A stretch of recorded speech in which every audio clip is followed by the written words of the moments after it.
Welcome back to the Tabletop Knights. I'm excited to do a podcast. That's why my intro was so... Yeah. There's a lot of energy in that. Wow. Victor and Greg with you once again. It's been a while since we have done a podcast. We want to sort of bring it back into the regular rotation. You don't really get to speak to the audience very much unless you're sort of doing a podcast like this. We have had quite a few comments about it saying, please don't ever do it again.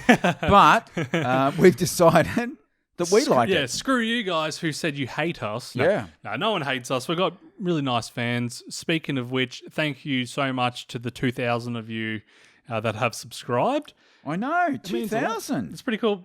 Neither of us are wearing the 2,000. I think that includes Nick Pickle for the second time. I saw he came back. Yeah. So he must have unsubbed by accident, or maybe he made a new account. Or maybe we did something offensive. We have done that before. That's true. We usually edit out the offensive parts, so... Usually. Yeah. So what did we play today? We played Funkoverse. We played Funkoverse, which is... And I still got the rules wrong, as I am wont to do. It was one minor rule. The game is not difficult to learn. It was because we drafted characters, so they weren't a part of the sets. There was one of my characters, Ron, had the ability to pick up tokens, so we decided that something was a token when it probably shouldn't have been. It was probably so the gem markers, but that's my fault. So, but it was still fun anyway. So we want to play that one a bit more. I think I like the idea of mixing all the pop culture stuff. Do you collect pop vinyl things at all? My wife does. I don't. She has a lot of the Harry Potter ones. I buy her one every so often. Yep. But in terms of gameplay, it's a kiddie game, but there's a lot of strategy involved. So it's really very dynamic in terms of who can play that game. I think, especially if you're drafting like we were. When you say kiddie, I don't think it's that kiddie. Yeah, well, it's kiddie in the sense it's like, Harry Potter, I'll buy this for my kid. But the theme. You've got to be across all those different abilities and things, though. Like those challenges are quite interesting. Yeah, for sure. There you go. Yeah, we played just the flag one where you go to each other's flags and swap and... I had a great time. I'd happily play it again. So make sure when that video's out, you go watch it so that we can play it again. Or say, don't ever play that again, which is fine as well. But we might ignore that. What else have we played recently? So obviously at my place, we've done a lot of the Flamme Rouge stuff. Yeah. We've actually done 3 stages. I think you should keep going. How many stages are there? I think there's about 8 or 9. I think you should do as many as you can. Well, look, until you run out. It's so much fun to play. If you go back and watch the videos, you'll see that. So it's Josh, Dave, Glenn, and myself. We have an absolute ball playing it, which I think comes across in the video. It definitely does. And it's so funny. Anyway. We've actually been having a lot of fun playing games because we've been in a little bit of a lull where not many new board games have come out. So it's given us the opportunity to sort of go back and play some of our... games that we've been really keen to play. So we played Nemesis. Yeah. That video turned When's that coming out? So it's a long video. So it's going to come out in 2 parts. Right. What was it, about 2.5 hours or something? It was a long, So we don't usually like doing 2-part videos, but because it's so long, I thought I'd break it up like in 1 week at a time. Yep. That was really fun. Really, really good ending as well. Probably one of the best videos we've ever done. We also played Villainous as well. Villainous. Yeah, that was fun. I look, again, I think I got a couple of I think I cheated maybe a couple of times, but not deliberately. Yeah. Because you lose track of those icons. You do. Sort of go, I think I can just discard anytime I like, but you go, I can't because it depends on what's on your board. Yeah. You've really, that's probably the hardest part of the game. It's like, all right, so I've used that ability, now I've got to use this one. I've already done that one, and I want to kill this person, but I've got to be in this specific spot to do it.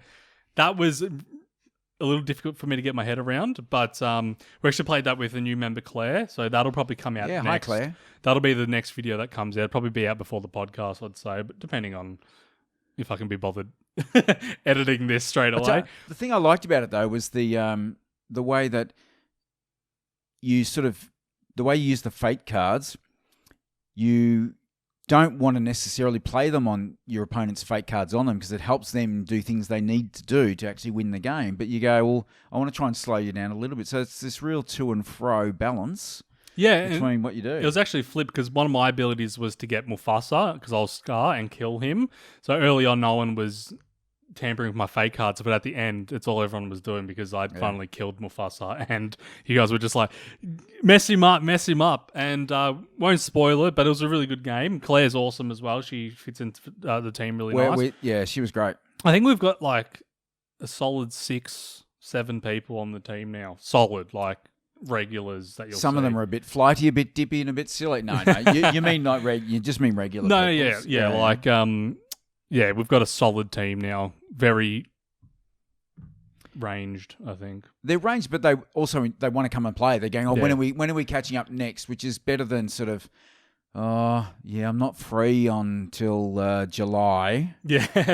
Which happens. It does happen. It does happen. Life gets in the way sometimes. sure. But, once this becomes our full-time profession, Victor, which is bound to happen any minute now. In about 2 minutes. Once we hit like 1 million subscribers. Yeah. Easy. And we need your help for that. So make sure you leave a like.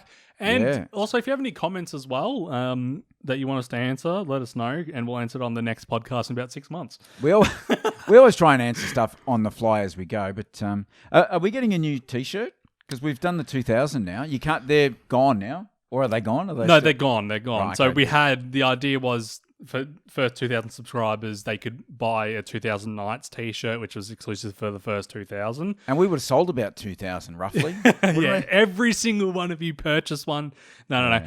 So the plan is to either release a 5,000 Knights or a 10,000 Knights. I'm not sure. I reckon 5. Okay. So 5 still. The growth seems to have picked up. Yeah. It's true. But, hey. So I'll get around to doing a 5,000 Knights soon. I don't know what the design will be, though. So if you have any ideas, please let me know. Because you play around with it and say, the 5 does not look good here. Yeah. But I'll have another play. We'll come up with it. Yeah. We'll come Actually, I just came up with an idea. I'll have a play, see how it looks. Ooh, all right. All right. Cool. What have you backed any Kickstarters recently?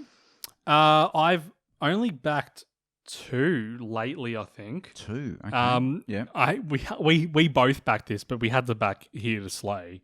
They had I think 37,000 backers, which is insane. No, that's not even close. 39,000. 38,922 backers. So 3 million Aussie bucks. That's a lot. That's pledged of 10,000. So they're only just. It's the guys that did Unstable Unicorns and that, I think, isn't it? Yeah. Which I think is probably one of the bigger draws is it does have that really cutesy art, which, is a bit overdone now. Yeah. I didn't I'm happy to, I looked at it from a gameplay and completeness perspective. It was as deeper stuff than their previous things, so I thought that's what got It's true. It's very deep, actually. It's deeper than I thought it would be. I thought it'd just be like a sort of like Kill All Unicorns or whatever we played. You kill the unicorns? But it's actually a 2 to 6 player turn-based role-playing competitive strategy fantasy card game. Yeah. So it's actually pretty intense. It's got everything. It's got heaps. I didn't back the full one. I think I just backed the Kickstarter base game just to get a hold of it. I know you backed the big one. I did back everything, and I usually do, because it's like if we want to do... When we do the unboxings, we try and show you everything we can. Yeah, it'd be great if we get some... distributors on board that want to help us do that without spending our life savings. But it's good to, if sometimes you just back the core thing because it's not particularly your kind of game. No. But we want to show our viewers, here's everything you possibly could have got. And it gets expensive. I think Here to Slay is a good one to do that with because it can seem like, all you need is the base game. But I think a lot of the extra stuff that they were trying to get me to buy when the backer kit came out. There's pins and all sorts of stuff. It's awesome. There's hundreds of things. And I think that goes well with the cutesy theme. It's like, you can collect. If you're into that universe, it's a great place to go. For sure. Absolutely. So that'll be on the channel soon. I think they've already released the print and play version, maybe. Okay. I'm not sure. It's tough for us to do. Could we do a base game? I've got no idea. It's a lot of effort. I think the extent of my print and play was the Treant for Dice Throne, which is literally a player mat and a few cards. So that was quite easy. Yeah, it does take a lot of effort. I've backed a few things recently. So I backed Migration Mars. I don't know if that was that early. Yeah, I think that was fairly recent. Return to Dark Tower, which is another year away. So that's the one with the big mechanical tower that the doors open up and skulls fall out and this corruption goes across the land. That'd be cool. They're looking for some play testers at the moment. What else have I done recently? I actually backed a game called Dawn of Madness, right? Oh. The video winner, I'll put a little bit up now. Yep. If it's on YouTube for me to pinch. Share. It is so gruesome. It's a horror game. Right. It's story-driven co-op, 1 to 4 players. Ooh. So you go through and you fight monsters, and the monsters are like disgusting. You like a good co-op, don't you? Yeah, I like co-op, and I think the theme's right as well. Some of the art in the game is like, oh man, the people that drew this, sick in the head, in a good way. In my favorite, hate? Is it like hate or more over the top? It's next level. It's like we're talking eyes popping out. So it's an adult audience, obviously, isn't it? Yeah. So I definitely look forward to playing that. I think, and like if you have a look at the minis. Wow. Yeah, it's intense. But that guy with the big hands, that's freaky. I had Slender Man. Yeah. The freaky normal stuff. I think I find scarier. Big hands, tiny head type stuff. That's just. Yeah. So I'm looking forward to that. That's probably actually the game I'm looking forward to the most. Other than Dice Throne Adventures, of course. I've got heaps coming this year. We've got Black Rose Wars. There's the second part of that. Tsukuyomi Full Moon Down. So that's said January, but I think that's later this year now. Bloodborne. Oh, I see that on your list, and I'm like, I can't wait for that. And the Assassin's Creed game, that should be this soon, right? Well, look.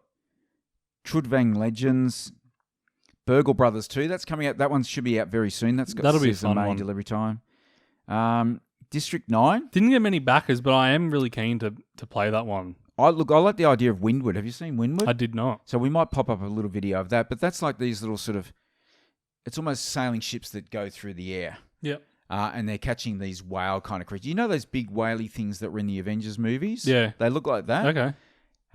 And it's, you'll be directed by the winds on each turn and things like that. So it's collecting resources, catching these things. It's just a victory point game, but it's this beautiful round board and everything's on little stands. So it looks like they're nicely floating across the board. So that's a cracker. Nice. The other one, the big one, is that's just finished is that Tanari's Adventures. So that's Arena the Contest 1.5. Yeah, we'll definitely dabble in more arena stuff, I think, because when Josh and I did the first story of it, it didn't get massive views straight away, but it's creeping up there.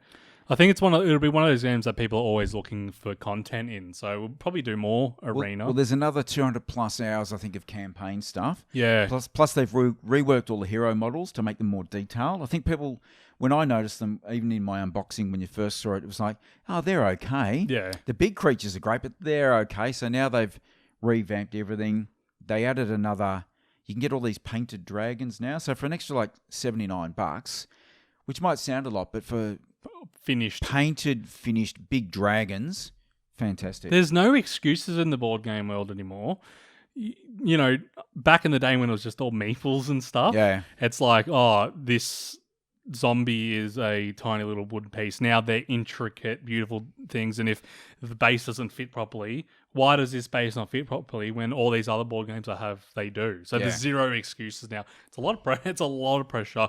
I would, and this is probably a bit deep, but I would assume a lot of these will probably be a little bit delayed as well because of the coronavirus to go that way. And well, look, we get emails and updates all the time saying that due to this, because it can happen anywhere down the supply chain. Yeah. Even distributors might go, well, we can't actually, we've got sick workers or whatever it might be. So that's a bit scary, actually. I did not think about that. So we are victims, actually. Yeah. Well, we're not suffering those horrible symptoms and not dying, but it stops us. Impacting, actually. Stops us getting our board games. Yeah. Damn it. Unlucky so when they say go and stock up, they say get pasta, potatoes, miniatures, dice. Yeah, board games. Meeples, cubes. Yeah, you got to get your board games. Yeah. The other one I recently backed was Rocket Men. It's a Martin Wallace one. Okay. So again, it's like some pretty cool minis, and it's a very spacey theme. Really looking forward to that one. But there's so many things coming out this year. Now, a lot of that could get pushed out.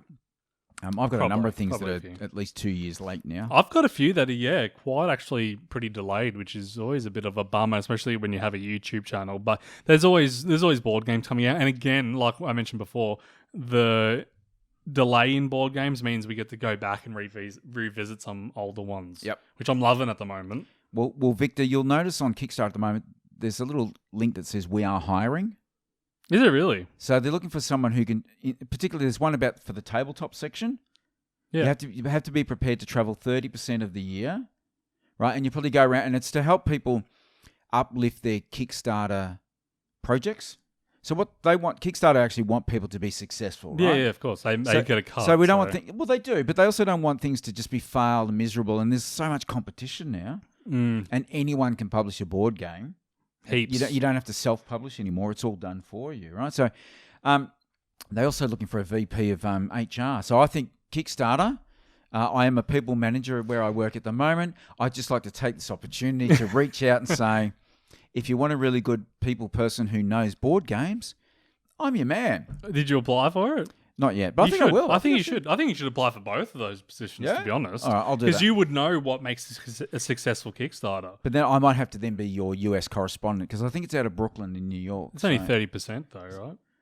Oh, you got to move there and then... Well, see, if you had the tabletop role, you'd actually be traveling to all different conventions. That would be really cool. Because I remember when I was in Essen, yeah, like I think the Backer Kit guys had a stand and the Kickstarter guys had a stand because they're going, well, here's what we can do for you, right? Yeah, like a business. Yeah, it's like anything. They are consultants, SMEs, and experts in what they do. And they go, well, look, we can turn that in from instead of having 200 backers, let's get you 20,000 backers. And here's some of the things we can help you with. Yeah. So speaking of which, something that's been happening a little bit behind the scenes is we're actually starting to get promotional copies of games, promo copies, early copies of games. And even helping on some of the rule definitions and things on some of them. So in Essen, you met Timo from Dragon Dawn Productions. Yeah, and we got Grey Eminence early, which Greg basically rewrote the whole rule book. I did. Look, I think as a natural English speaker, sometimes we'll have a turn of phrase that's quite different. Yeah. So what you can take something from ambiguous to really accurate.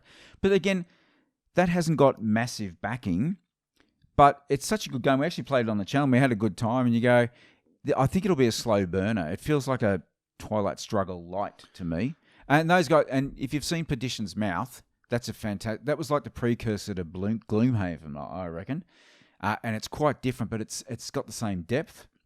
So they've got Soulspire coming out, I think this year. You'll see that Kickstarter come up soon.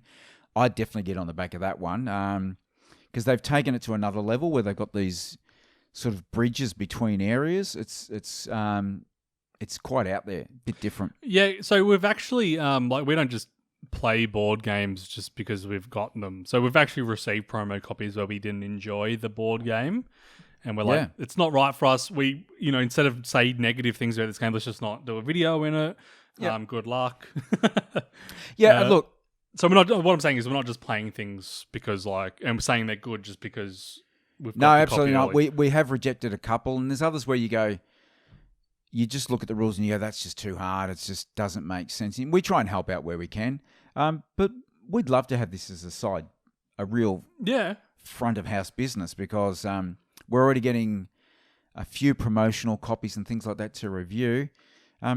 We can't afford to buy millions of dollars worth of board games. But we split it up. It was actually a mistake that we both backed here to slay. Yeah, that's okay. But it's a small one. I received Sanctuary the Keeper's Error. Yeah, tell me about that one. I can probably show you a few images, but I can't actually show you the actual board game because they're very strict on the embargo date. So 25th, that's when all the content will come out. But go into the description of the video because I'll leave some links to their Facebook page. So Tabula Games, they reached out to us. They said, here you go. Here's a copy of the game, which they sent. For a promotional copy, so impressed. Yeah. The decks are amazing. So it's a deck game where you basically pick a pre-made deck and you battle and you can customize them and stuff. So we'll have videos coming out for that soon. We're also in talks about doing a little competition. Not that you have to do anything for it, but just basically go like their Facebook page, that's an entry. Go like our Facebook page, that's an entry. Right. So you can enter the competition multiple times and win a few board games or an early copy of their Kickstarter game, which guaranteed it'll back. I don't think it won't have any chance of not backing because I think they've released 4 or 5 board games, all successfully funded. Some of them quite well, not 200-300. Some of them 4,000 backers, stuff like that. So I've only looked under the cover of the box and I went, okay, wow. You know when you open up one of those games and you go, ooh, look at all the little... I can't say anything about it because of that embargo date, but I think it's got a big future there. Yeah, for sure. I mean, it's a deck game, so you which can't, are popular. Which are popular, but it's not one where you can go out and buy like Magic the Gathering. We can go buy a booster pack for. It's very like. No, so it's all contained within the box? Yeah. Right. They'll probably release new decks eventually. I'm not sure. I haven't really spoke to them about it. But I've had a read of the rule book. I've played a little bit. It plays pretty well. It's very easy to learn. Right. There's some rules where I've struggled to comprehend, but again, it's a promotional copy, and I'm actually psyched. I can't wait. Right, so they're still tweaking the final product then, are they? I think, yeah. Well, I mean, again, there's some things where they might not have had enough people read from the rule book. So any feedback that I have, I'll give to them, and whether they listen to me or not. Right. But yeah, I think you should delete this bit. No. They probably won't even watch it. No, but like, I mean, I can't wait for that to back. I'll definitely back it myself. And this is sort of where we're at in YouTube at the moment. We're getting subscribers. We're starting to get promotional copies. But nothing we've done so far has been a paid promotion. No one has gone, do that. We do it because we like it. We've now got a seal of approval. Yeah. We're happy to put on games that we think are awesome. Well, I don't want to toot our own horn, but to Bull Games, not that they offered us money, but they said, what would it take for you to do this? I could have been like, yeah, write us a small check, and they might have said yes. I did not. But for us, it was like, no, we just want to play this board game. Like, this is what we want to do. So maybe eventually, depending on how much effort it takes, because it takes a long time, especially that video you did for Grey Eminence. I'll never make something like that. Well, yeah, look, that's a lot of effort. It is a lot of effort, but we do it because we love the hobby. Yeah. And it's more of an obsession than a hobby. For you. I think you're getting there. I'm slowly. For sure. I love board games. I love them. They're amazing. I'm almost getting back to... We're getting back to the point now where we're playing them a lot more and we're enjoying them more, even on camera. So you guys sort of disappear into the background when we're playing it, and we're just talking to other friends who are watching us play the game. Well, that's true. And that's why I want to bring the podcast back so that we can be like, this is what's happening with us. This is what's coming up. Yeah. We're not going to really read out comments as much now, like we used to. But if you have any comments, we can pick one every week. But if you've got a comment or a topic or something that maybe you'd like to discuss, or some favourite bits and pieces. I mean, the problem we always had was you were very new to the hobby when we started. I would still call myself an amateur. So it's very hard to go, Victor and Greg, tell us your favourite top 10 retro games of all time, because Victor will go, Dice Throne, is that retro? I still definitely have that issue. But like, I've probably, in terms of board games, I've probably played more than the regular person. Yeah. In terms of volume, like at least once a week I'm playing a board game. Well, you know what you like now, though, as well, though. That's true. You know what ones you do and don't want to play. I mean, I've never been a big card game player, right? Because I like miniatures and dice, and then I go, actually, these are all starting to feel a bit the same now. Let's do something slightly different. That's a good thing about like U-Boot. U-Boot, that is the most completely different game I've ever played. That is over the top. I want to play that again, though, because like that video, we messed up a camera angle or microphone or something like that. I think it was a microphone. I would love to play that game again. And I also was trying to do, I don't know how you do it playing more than one character. That is just intense. Let's do it. Let's make that a goal to play that. We'll make it a goal. We'll have 4 players. We're definitely going to have Caleb back on navigation. Yeah. I like the repairing. I'll do that as a basic. That's bitch work right there. That's like not a sex thing. As in that's like you're not as intelligent as everybody else. This is your basic job that you're doing today. Right. Okay. And you can get snacks for the crew. Was that you? Were you cooking as well? Was that your one? I can't remember. I don't remember. Can't remember. But that's a fun game. That's a really fun game. Right at the moment, I'm trying to learn that Agents of Mayhem, Pride of Babylon, which wasn't... I think it's a video game series. Yeah, it is. Yeah. And I looked at the rule book and I went, shit, this is really hard, right? Yeah. But then I discovered when you actually read the rule book, it says, grab this mission book. So there's like a Mayhem mission book and a Legion mission book. And you open it up and it says, Tutorial 1, take this tile out here, insert these posts, put the second floor on, put the third floor on, and move your pieces to here. That's the end of Tutorial 1. Tutorial 2 is like, right, now get your player boards out, do this and put these things here. That's like Mission 2. Mission 3 is, right, now you're going to move. So remove this token. This does that. The refresh cards do that. And it's like, it's actually really simple when you follow step by step. Yeah. And then once you get to mission 5, it introduces the Legion player. And it says, right, now have your friend go around to the other side of the table and they will do this. So then you have some secret setup things for that player and secret setup things for you. And then you just keep going. So if you follow that step by step, you can then get through all the basic rules in probably a couple of hours. That's sort of what video games do. Yeah, So. and you've moved through the map. And then, because I got the big tiles as well. If you have a look at the unboxing, you'll see that the standard tiles like that size, the big tiles that size. So I've got them set up across my game table, and it looks fantastic. I can't wait to get in there. Yeah, that'll be awesome. You're gonna have to get some good camera angles on it. Yeah, we'll probably need some GoPros beside the buildings, little tiny miniature GoPros on the minis. Yep. And then I sent I think I sent Dave home to learn alone. So that's the second printing of that one. Yeah. That unboxing did pretty well. I'm really looking forward to playing that one because I like the idea of having 3 baddies and 1 hero trying to get through the map. I found it weird that Agents of Mayhem didn't do anywhere near as well, view-wise. It is surprising because Academy Games have got a good history. You know, they did sort of that New America series, which I really enjoy. And yet it probably only got a couple of thousand, I think. I guess because it's a video game series not many people are familiar with, I think, as well. It's not like Agents of Mayhem, I believe, the same people that made the Saints Row games. All right. And it was very similar to the Saints Row games. It was very over the top, the thing colourful.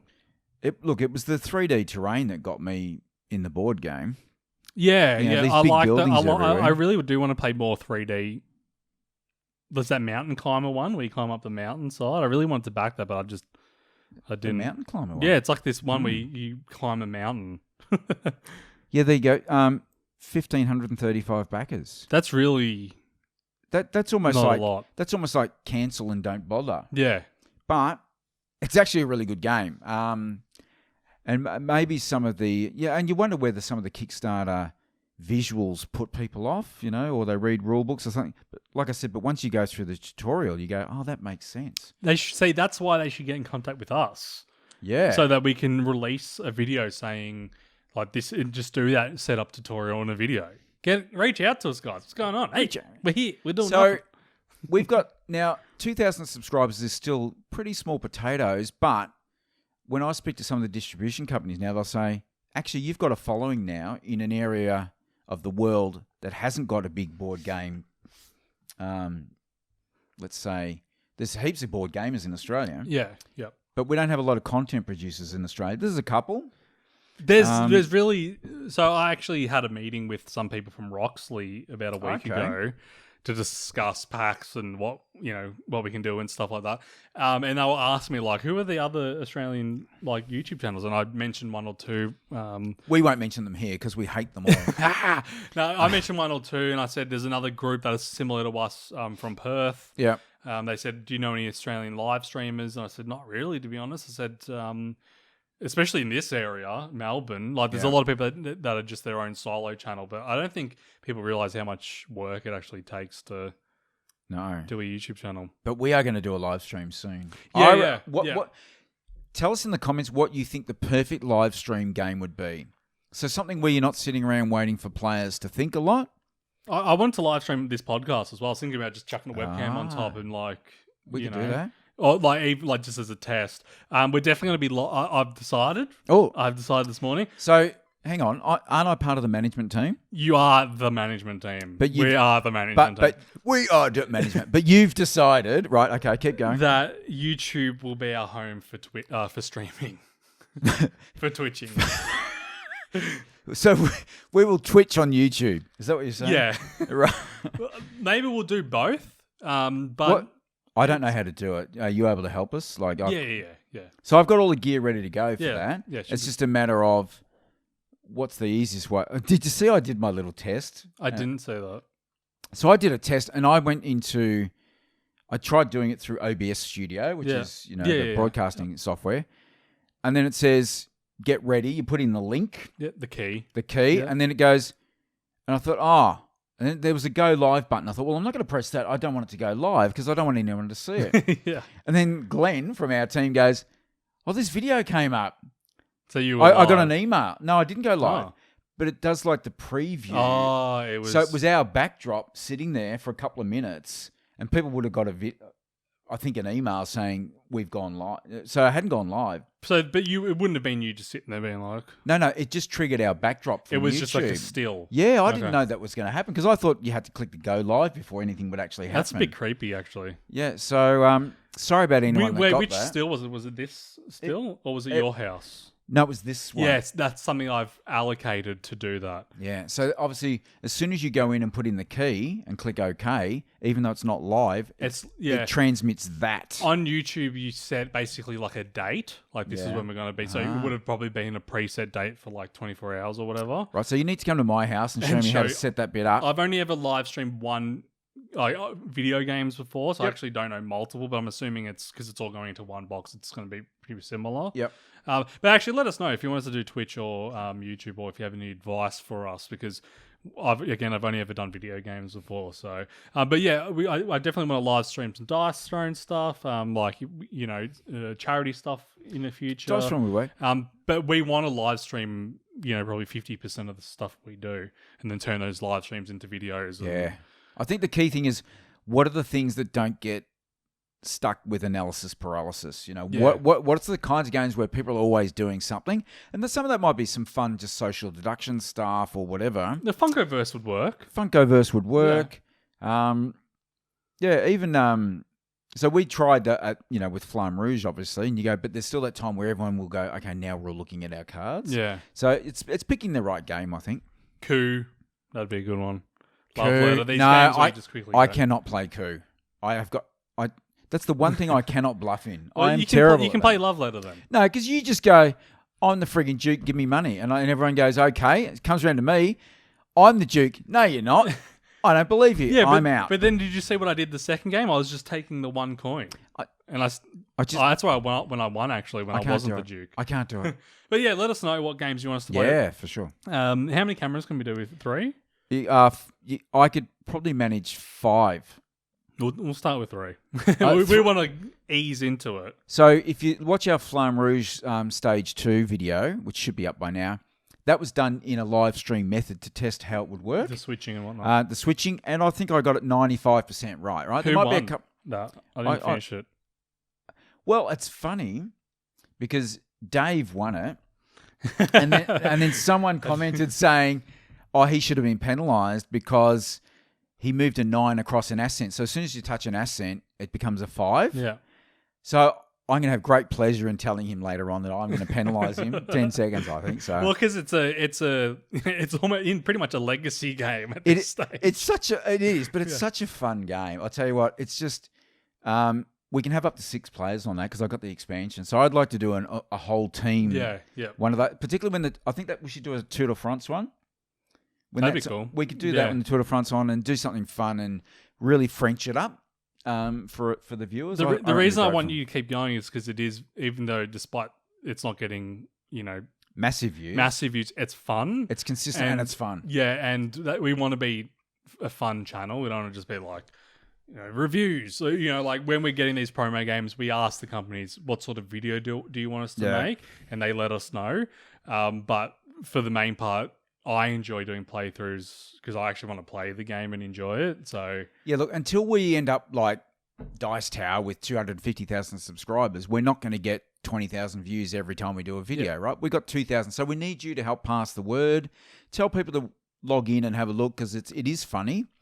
I'd rather get subs right now than even likes, but likes help us get attention with the the publishers. So.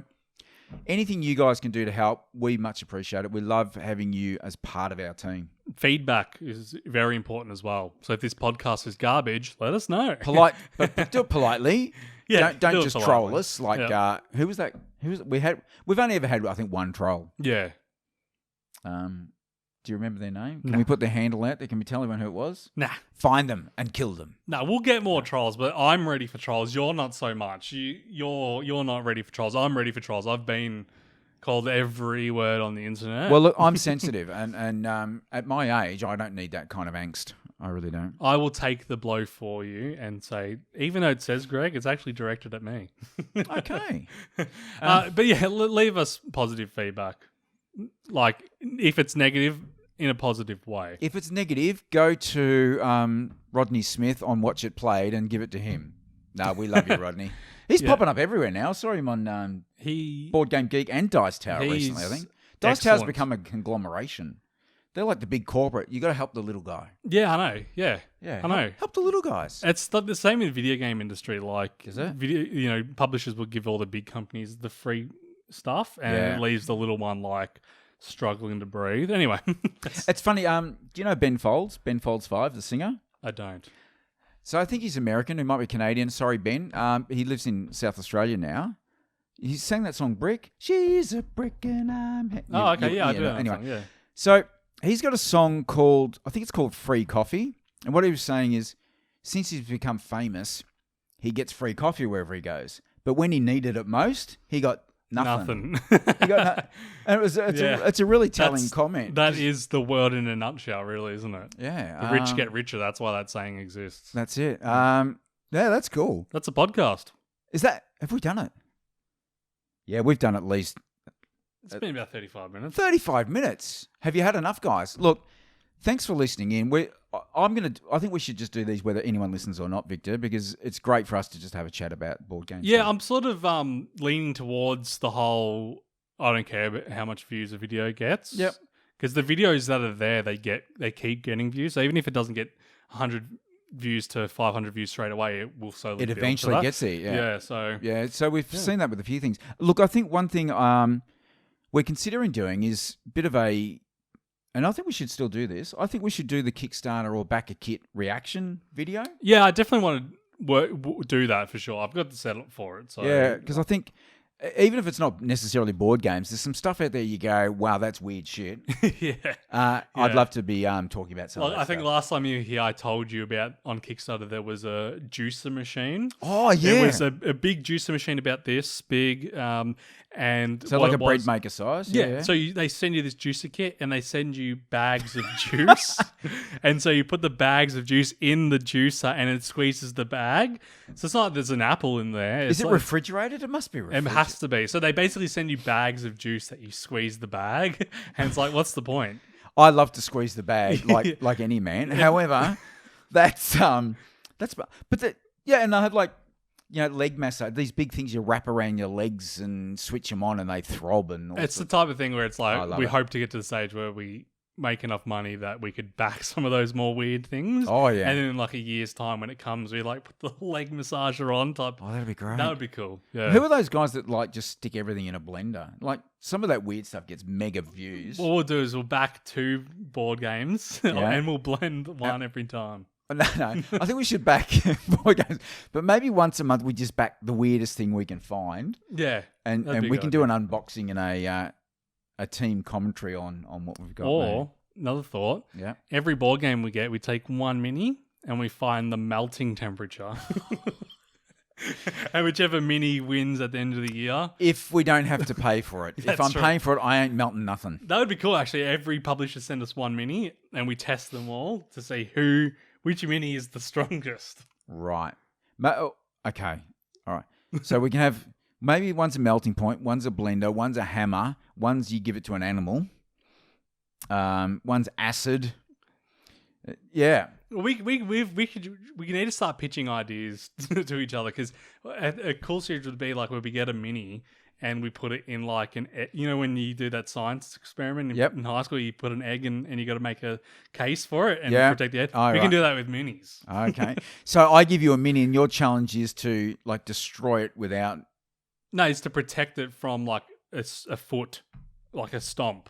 So I've got to make some sort of padded. Have you ever stepped on a mini? With a shoe? Okay, right. So the challenge of the week will be you've got to bring a mini ready to be protected. Yeah. What if I just bring it in a cast iron box? That's true. All right, cool.